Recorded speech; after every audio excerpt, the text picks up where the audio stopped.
To all my CEOs in the room, Chiamaka, Ebuka, Emeka, Abisola, Perere, please come closer. I have something for you.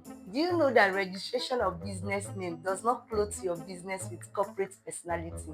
I know that they have advised you to register your business and create a separate account for your business. Yes, and you have started taking steps in that direction. You have done well. Well done. I celebrate you.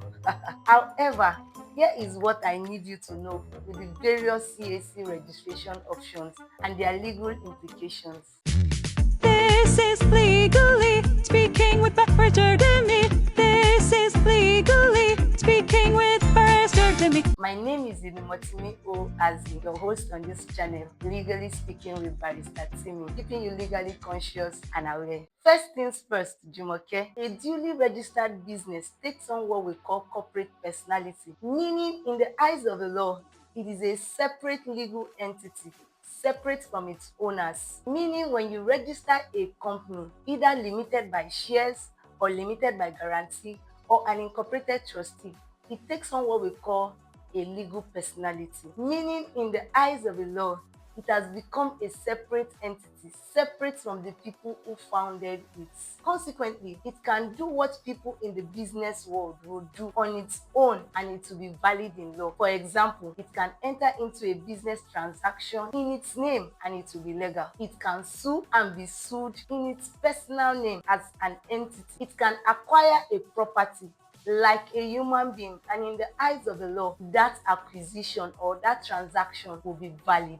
Now, this is where the gist is. That business name you just registered, Chiamaka, does not take on this corporate personality that I just explained. Meaning, your business name cannot do either of these things. It cannot sue and be sued in its name.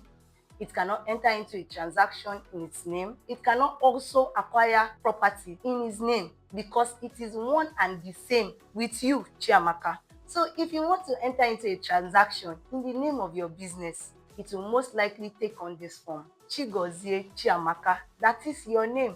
Carrying on business in the name and style of, let's take for example, Chiamaka's business is Amaka Disappoint Me Enterprise. So it will take on this form. Chigozie Chiamaka, carrying on business in the name and style of Amaka Disappoint Me Enterprise. That is how it can enter into a valid contract. It can sue and be sued in your personal name, attaching the business name by the side. So here is what you should note as a Nigerian entering into a transaction with an individual who merely registered a business name and not a company in itself. One, they lack the capacity to enter into a contract in that name.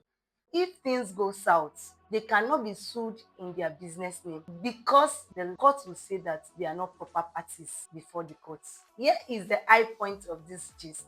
Always insist to have them enter into the contract in their personal names while attaching their business name by the side. To reiterate the example I gave before, if Chigozie Chiamaka is entering into a contract in the capacity of her business, it is best to be written like this. This agreement is made this 31st day of December 2024 between Chigozie Chiamaka, carrying on business in the name and style of Amaka Disappoint Me Enterprise, and Mr. Uchenna Chukwuemeka. So this is how to enter into a valid contract with a person who is carrying on business in their business name and do not have a duly registered company in Nigeria. Now, I also want you to note when you are entering into a business agreement or a contract with a duly or a validly registered company, you should ensure that is the name as is stated on their CAC registration certificate that is stated in your contract documents. Let's take for example, you want to enter into a business transaction with Coca-Cola. The name on their certificate should be stated as Nigerian Bottling Company PLC and not Coca-Cola, which is the product they sell. Another example would be you want to enter into a business transaction with Access Bank. The appropriate name that should be on that document would be Access Bank PLC with so and so person and not just Access Bank. Otherwise, if things go south, the court will say they are not proper parties in the eyes of the law. My CEOs in the room, This is what I need you to take home in your next business relationship with an individual carrying on business in their business registration names. Always insist to have them enter into the contract in their names with their business name by the side. This is Legally Speaking with Barrister Timmy, keeping you legally conscious and aware. Till next time, ensure to like, subscribe, and share. This is Legally Speaking with Richard and me. This is Legally Speaking with